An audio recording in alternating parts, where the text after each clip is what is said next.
নমস্কাৰ বন্ধু বান্ধৱীসকল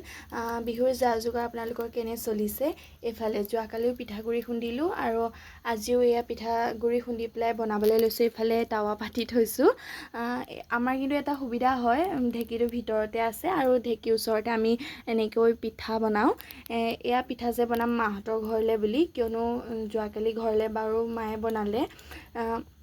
আগৰ মানে বিহুকেইটাৰ দৰে এইবাৰো মাহঁতৰ ঘৰলৈ ময়ে বনাই দিছোঁ কিয়নো আগত বাৰু মা গাটো অকণমান অসুস্থ আছিলে তো এতিয়া বাৰু সুস্থই আছে কিয়নো যিহেতু মা অকলশৰীয়া সেইকাৰণে ভাবিলোঁ আমিয়ে বনাই দিওঁ বুলি যিহেতু ওচৰতে বিয়া হৈছোঁ আচলতে মাৰ বেলেগ অসুখ নহয় বাৰু মাথা বিষ আৰু গেছটোৱে মাক একদম খাই পেলাই তো এতিয়া আৰম্ভ কৰোঁ আপোনালোকেও বনাইছেনে নাই এবাৰ ক'ব আৰু সকলোৰে ভিডিঅ' বা ফটোত দেখিমেই নহয় জানো আৰু ৰ'ব মই কেনেকৈ বহি আছোঁ চাওক আকৌ পিঠা বনাবলৈ তো এতিয়া বনাম আৰু পাই যাব ভিডিঅ'বোৰ মানে কি কৰোঁ বিহুত তো আপোনালোকে মৰম দিব বুলি আশা কৰিলোঁ